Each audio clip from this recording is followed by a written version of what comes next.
Guys, for those, I'm gonna wait for a few people. Hey guys, I told you I wouldn't come live unless I heard something that was very, very interesting that I thought you guys would want to hear about the Sebastian Rogers case. And there is something, and it's related to ours truly, Christopher Proudfoot, right? The stepfather of the flippin' year. Again, I wasn't planning on coming this late, but something just came across my messenger app, and I took a picture of it, and I wanted to bring it straight here.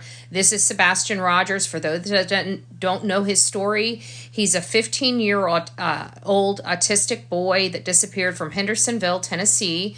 He disappeared. It's really weird because according to his mother, they were the only ones in the home, and he left the house in the middle of the night without his shoes and with a flashlight. This is an autistic boy that does not like going out of the house without having something on his feet. This is really ultra suspicious, although law enforcement keeps telling us they have not found any evidence of foul play. Not that there's no foul play, they just haven't found any evidence of foul play. So this is where we're at. Christopher and Katie Proudfoot have left the house again. And if you guys, how many of you guys, by the show of ones and twos, did you guys watch the Nancy Grace interview with Chris Proudfoot and Katie Proudfoot? One, that you did watch it, and two, that you did not watch it. Because I want to find out how many people you guys have watched it. Perfect. Okay, Julia, you have not watched it. Okay, and then there's a couple other people. So let me just give, okay, we got a few people that have not watched it. Let me just give you a brief update of what was said in that Nancy Grace interview. Okay, first of all, they were asked why they left, and they said Chris needed to go back to work, so she was going back to the house. Well, we've learned that she's left the house again, but that's not the key thing here. The key thing here is that she asked all of them, have they taken a polygraph test? Now, mind you, Christopher Proudfoot in a Facebook group had already previously stated that he had taken a polygraph test. But when he was pointedly asked on the Nancy Grace show, we learned he had not taken a polygraph test, despite telling us he took one and he passed. Okay? So Nancy Grace offered to give him a lie detector test, and he agreed to take it. Now, we are doing some follow-up. This is Trev Time. He's a person that I know. He's on YouTube. And he did an interview with Christopher Proudfoot's ex-wife, Nina Gomez. If you guys have not watched that interview, you want to go over there and watch it. It's a 2-hour-long interview. I know you're thinking 2 hours. It's a gripping testimony of what she went through. And when I say gripping, it's almost like a movie that you cannot turn your head from, but it's an emotional roller coaster that you go on when you listen to it. It is a very powerful testimony of her life with Christopher Proudfoot. It was not pretty. It was very heart-wrenching. It was hard to listen to. If you've had, DV in the past, it makes it more complicated, but you understand where she's at and what she was going through and what she is still going through. Where can I find? Go to YouTube. You see this name right here where it says Trev, T-R-E-V, Time. All you need to do is go into YouTube and type that right in, and you're looking for the Nina Gomez. If you go to his channel under videos, I think it's the second video down, but you'll say it says Nina Gomez interview. You're going to want to watch that. But he followed up, and here's an update. The update on the polygraph situation. Nancy Grace said today that Christopher Proudfoot told her that TBI instructed him not to come on her show or take the polygraph she set up for him. Reminder, there's no evidence of foul play, and nobody has been named a suspect, and that is all true. But he said he would take it. Now, you got to understand, when it comes to Christopher Proudfoot, he is trying to make the world believe that he was nowhere in town, that he was 3.5 hours away in Memphis when all of this happened. Yet, Katie Proudfoot, his wife, which she says that she was home, she put Sebastian to bed around 9 o'clock. She went to bed around midnight after speaking with her husband for 3 hours on the phone. And then when she wakes up at 6 a.m. to go wake up Sebastian, he's gone. He has 3 pairs of shoes, and all 3 pairs of shoes were still left at that house. Since then, they've left the house. They haven't participated in searches. Yet Christopher is the only person's timeline we're not allowed to know. We know where Seth was. We know where Katie was. But we don't know where Chris was. And Chris being the furthest point away, why would he not take a polygraph test? This doesn't sound like something TBI would be talking to him about. And actually, the last time he said TBI's name, he tried to say that TBI law enforcement told them not to talk to media. And then TBI went and made a post saying that basically the family has asked them to come to the public to tell them that the family doesn't want to interview with them, as opposed to TBI being the one that said it. And I have a funny feeling that this is going to be much of the same, where he's saying TBI is telling him this. But we have to remember, he has an attorney, okay? While he hasn't lawyered up on this case, he still has that custody case in New Mexico. So he still already has an attorney that he's paying that's probably advising him to keep his mouth shut. So again, instead of him saying my attorney said, he's saying TBI instructed him. I don't know why TBI would not want to put this man under a polygraph, why they would not want him to have a polygraph. That to me does not make sense. I can understand why it's not necessary for Seth, but law enforcement not wanting to have a polygraph test on somebody that has, but they're willing to put the mother through a polygraph test, but not Christopher? Like, none of this makes sense. Yeah, Val. I mean, he's so guilty. Yes, it just doesn't make sense. None of this makes sense. And like tomorrow, I know you guys can't see it because when I do the widescreen, it blows it up on this right here. But tomorrow morning, I'm actually going to be discussing this drowning theory as well. Because from what I hear, I had stated that this right here might have been associated, because it was in the Sebastian. I'm not on boots on the ground, so naturally I thought that this might have been associated because I didn't know of any other people missing out there in Hendersonville, or somewhere near Hendersonville, Tennessee. But apparently there was 2 children that had disappeared that day, or earlier today. And I think this was associated with that from what I'm hearing. So I don't know if this was associated with Sebastian or the other children, but there were other children that were missing in the area. And if I'm not mistaken, I think they were found. I'm thinking he's close to home. He very well might be close to home. You know, I mean, to be honest with you, I mean, it sounds awful to say, but if, God forbid, either parent did something to him, would they really want to be driving around with him in that condition? You know, I mean, I always try to think about it in that angle. And I mean, it's a hard angle because, you know, I mean, look at him. He's smiling. He's happy. You don't want to think of this child not being around, but it's been a month and nobody's seen him. There's been literally no sightings of him. There's no dog hits that he even left the house. The parents are acting all crazy and weird. And then you got, you know, the stepfather not wanting to talk about his timeline, not wanting to take any type of polygraph test. It's just really, it's not making me feel very comfortable. Actually, it's scaring the crap out of me for this kid. That's what it's doing. I think it's scaring the crap out of all of us for this kid. But he drove back to the crime. At least that's what we think. Have they searched the house? They've searched the house, but they've only done a surface search. They haven't done any forensic testing in the home. They've done no DNA. They've done no amino black. They've done no, luminol. They've done none of that. There's been no forensics done in that house. There's been no forensics done on their vehicles. I mean, this is the same crap we dealt with Summer Wells. Nothing is nothing is getting freaking done. They're doing absolutely nothing. Oh, we need a probable cause. Find freaking probable cause. It seems like every other state that has missing children can seem to be able to check the home for forensics and check the car for forensics. But when you go to the state of Tennessee, you don't get any of that done for months, if not years. I don't get it. And it's frustrating for me. I can't imagine living in the state of Tennessee. I really can't. Like, I would be like, just like, if this was happening in Florida, I don't know what I would do. I know I'd be somewhere with a bullhorn, okay? I don't know where, but I'd be somewhere with a bullhorn. No, I'm just joking. But all joking aside, it just seems that way. I don't know where any of you guys are from.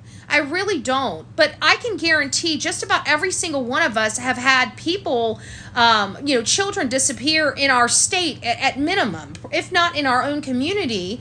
And if the parents are at fault with like negligence or anything, they have enough probable cause for forensic testing. They're searching the houses. They're searching the cars. They're towing the cars. None of this has happened. The RV, they've taken off in it several times. What was in it? South Carolina, we tracked down the Murdaugh. Right. Exactly. So, again, coming back to, oh my gosh, what is law enforcement really doing? I mean, this kid hasn't been found. Drain the freaking ponds if you have to, but I have a funny feeling he's not in any of them. I don't know. It's just a lingering hunch, but let's, I mean, if that's what you need to do, drain the freaking pond so you can get a probable cause. Get in that house, find out what happened, check that room. We've done this enough times that we know that, especially as spick and span as that house is, that woman knows how to clean. Okay, there's not going to be nothing out of place in that home. I don't care what happens. That woman is from the military. That house, even if the house was absolutely tore apart, it would have been picked up within a few hours. I mean, that's just how it is. So why no for? And then that's another thing that he said on Nancy Grace. For the ones that didn't watch the whole Nancy Grace thing, I thought the pond was drained. One of them, the retention pond, was drained, but there's many of them around there. There's many of them. There's not just one. There's quite a few in and around that around his home. It's Tennessee. But another thing that he had said to Nancy Grace was I forgot my point that I was going to make. I'll think of it in a second. But I got to tell you, this whole thing with the Chris Proudfoot and how secretive he is. Why if he was the furthest, and I know we did this once before, but if he was the furthest person away from this situation, okay, Seth was like 45 minutes away in Clarksville, right? Mom was right there at ground zero, but Chris allegedly was 3.5 hours away. In the normal grand scheme of things, should be absolutely cleared without a doubt, should have no problem telling his whereabouts, should never, because he's so far away, there's no possibility of him being involved. So if that's the case, why is he so secretive with his whereabouts? And why is he refusing to take a polygraph test? I mean, if he has nothing to hide, why won't he take a polygraph test? Why is his wife taking a polygraph test? And I heard he was mad at her for doing that, by the way. Probably because it looks even worse on him by him failing to take it. I don't know. He's telling us one thing. Law enforcement isn't telling us squat, except they don't know nothing, which I don't believe. I believe law enforcement knows a heck of a lot more than what they're even telling us. I'm very concerned and very curious, but in all fairness, we have some of the biggest search efforts underway for him right now after they said they're reducing their searching for him, and then all of a sudden it ramped up again. I feel like they found something, like maybe some testing came back, some forensics came back, maybe some cell tower hits came back. I just feel like some information came back that's now giving new wind in the sail of this ground search for law enforcement. Because, to be honest with you, there was nobody out there but volunteers. Law enforcement wasn't searching at all. From my understanding, I think they were telling us they were doing localized searching. And I think, if I'm not mistaken, Twyla with EquiSearch was saying that they had been working with them to identify areas and had been assisting them and stuff like that, which is really, really good. And they were out there searching today. And, of course, it was a media spectacle while they were doing their job. As, of course, this case is, because people want to know what happened to this 15-year-old boy that just, seemingly vanished. Maybe it's because of the negativity they received for doing that. It might be. Heather. It might be a lot to do with that negativity that they're receiving. But I'm perplexed that they, it took this long. It took a month to get the law enforcement back out there. That's what's making me feel like there's something that's driving that, for them to all of a sudden just ramp up all these efforts. It just doesn't, it just seems weird. I haven't seen the concerns from no, Kathy, I haven't seen any concern. I can understand, I guess I can understand, the first interview she had, with her rocking and not being ultra emotional. That was just 8 days after it happened. But I would have to think that now that it's been over 30 days, you would be a freaking, a lunatic by now, now it's even if it wasn't eating at you then, it's got to be really tearing you apart right now. And we're just not seeing that. We're seeing them run off again. It just really looks in really poor and bad taste. Hey, Jules, it's nice to see you, love.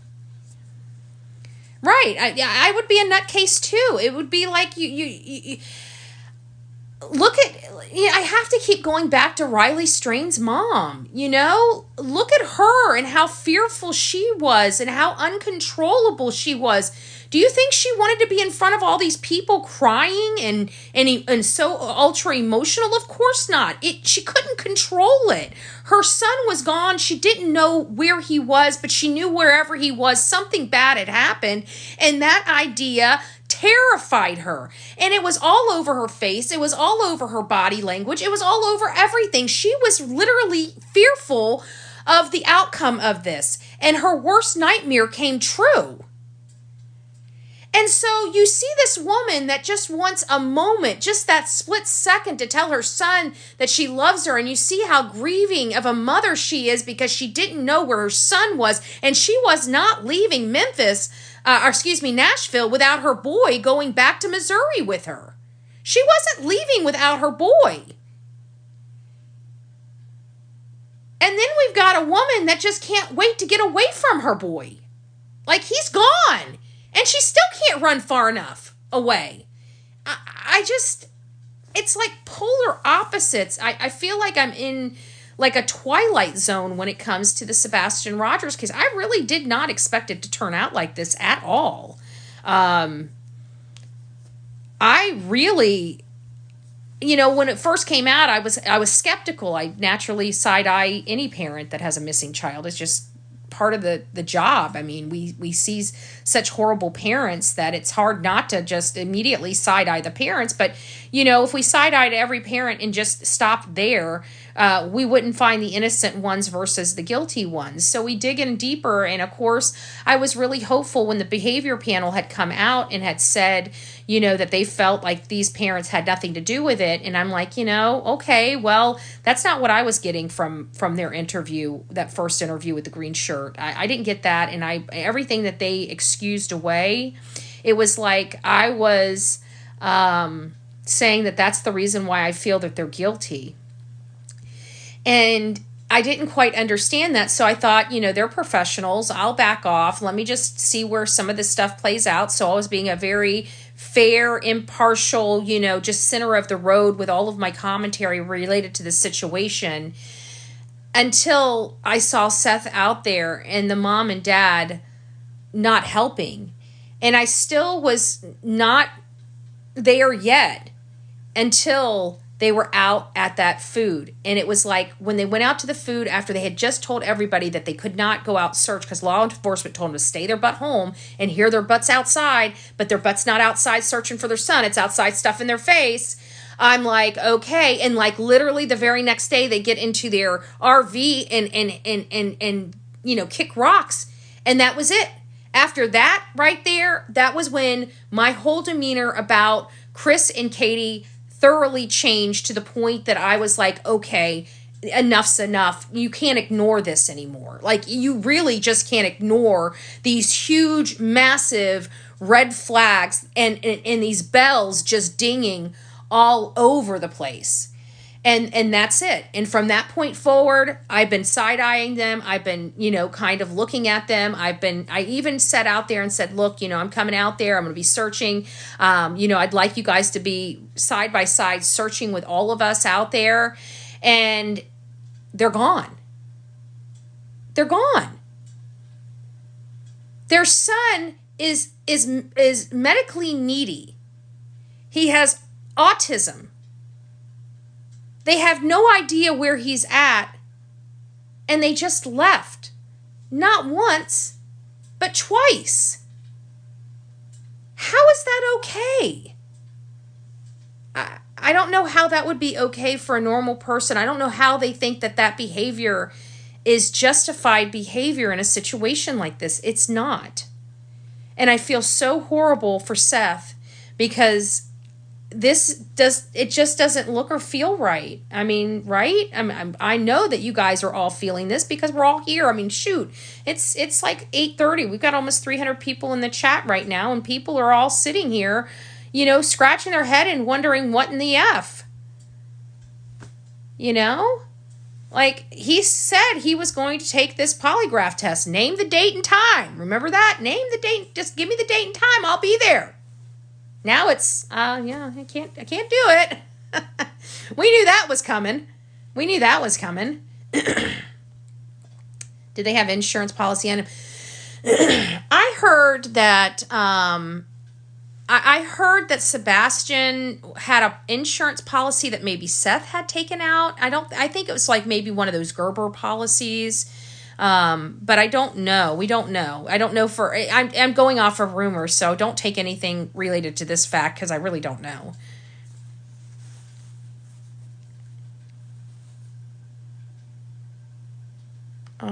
Something like 10K. Yes, if it's something like that, then it's probably one of those Gerber policies. I don't understand how they're not. I think they are suspects. I think what's going on with law enforcement is they're trying to keep everybody talking, and I think like social media pointing the finger at these parents, which we are pretty much. I mean, their story stinks to high heaven, and we're over the BS. We want to find Sebastian, and we all feel like the Proudfoots know. I mean. It doesn't matter if it's true or not. I mean, at the end of the day, we all believe it is. So if we believe it, it must be true. I mean, I don't know, but I don't know. It's hard not to point the finger at them. It's hard not to I don't know. It's hard not to think of them as suspects, but I just really believe that law enforcement is truly trying to keep this together. At least I think they're trying to keep them talking, and I think the deeper we go into this and the more we're calling them out, I think the more difficult it's keeping them to maintain that open communication because, as time goes on and pressure starts mounting and conversations start getting tougher, they're going to start getting more and more resistance from people that may be responsible for what's going on here. But at the end of the day, we can all have our suspicions, as you know, and it doesn't, just because we have our suspicions doesn't make what we suspect true. And we always have to keep in the back of our minds, which is kind of sucks, but it's true. Truth is stranger than fiction. I mean, look at the Idaho 4. If that doesn't show you curveballs can be introduced at any time, I don't know what will. Because that was a crazy case. I remember the roller coaster ride. I remember trying to calm everybody down because they were just pointing at all these people, and I'm like I was looking at this and I'm like, how do they think this person did it? And it's like, oh, because they had a photo in their picture album at a drama, one of their drama sessions with a knife. So they must be it. It has to be them. I'm like, that is not how we determine who's guilty and innocent, but something in me, especially when we got there on the ground, I just knew that who everybody was talking about could not have possibly did this. There was just something more sinister. You felt it. I mean, it was weird. It was just, you could feel it. But if we didn't know before we got there as soon as we got in front of that house, we knew that all the people, the boyfriends, the friends, all the people, we knew immediately it wasn't them. I can't explain it other than that. So there is just because we believe it to be true or we can make sense of something doesn't make it so. So in reality, in the grand scheme of things, the Proudfoots could very well be innocent. I mean, it's a very hard stretch for me with, I've pled my case here, right? I've explained why I feel the way I feel about them. But I really did try to be open-minded when it came to them. It was just the first time that they left. That was it for me. Like, you don't leave, especially being in military, you don't leave a man behind. You know what I'm saying? You guys have to think about who these people are and their background and also know about their behavior. Like, they're military. When have we ever heard of military leaving each other behind? This is their fucking son. Like, there's no words. As a mom, I would be searching for my child. Everybody would be searching. I'm not a mother. I married into it. I know you guys don't. I haven't talked to you guys like I've talked to my YouTube channel, but I married into. I'm divorced now, but I married my husband, and he had kids. Okay, so I don't have any of my own biological children.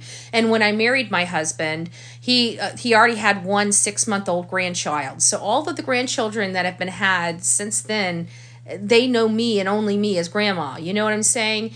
But it doesn't matter. Even with my stepchildren, it doesn't even matter. I mean, look at what I do now. These are everybody else's kids I go out searching for. I literally would be searching 24/7 for people if I could. And these aren't even my family members. These aren't my people. But I can't even imagine. Can you imagine if something happened to like Chronicles of Olivia or my mother? Like, I would move heaven and earth to find them. You know that? Like, literally heaven and earth. And this is not somebody that I spit out. This woman spit this boy out. And she left him behind not once but twice and is about to sell the home. Allegedly. It's awful. It's awful. I don't know how to explain it other than that. I feel so bad. And this is what's got me fearful for Sebastian. It's their actions. It's what they're doing. It's everything that they're doing. This is no longer, where I am worried that this boy ran off. Their actions make me seriously concerned for this boy's well-being. Majorly concerned. And law enforcement coming up here and being so, I don't even know I don't want to be disrespectful, but playing us for a fool, like we can't see the forest for the trees or something. Like, we all have brains and common sense, and it's not like we're not on here literally every day on a multitude of cases. Like, we see a lot of different cases, a lot of different perspectives, a lot of different twisted, crappy crap that human beings do to each other. So nothing really surprises us at this point. However, law enforcement constantly sitting here telling us that there's no foul play. How can all of this circumstantial stuff that's going on not equate to something of foul play to look under the hood? I just don't get it. But that's it, folks. That's what I got. Christopher Proudfoot, for those that are coming in, will not be taking the polygraph test that he told Nancy Grace, just name the time and the place and I'll be there. Yeah. She named the time, she named the place, but he said he can't be there. What say you? All right, guys, have a great night. God bless. I love you. And at 8:30, I'm probably not coming back on, but you never know, right? I might wake up in the middle of the night and do what I did this morning at 3 a.m. Come live and see how many crazy people are up that time of morning. I was actually surprised. I'm up at 3 a.m., guys. We had more people in the chat at 3 a.m. than we do right now. Now tell me that's not insane. That to me is that's insane. You guys need to go to bed, okay? I'm just going to tell you this. Just listen to mama, okay? Go to bed. No, I'm just joking. Y'all have a great night. God bless.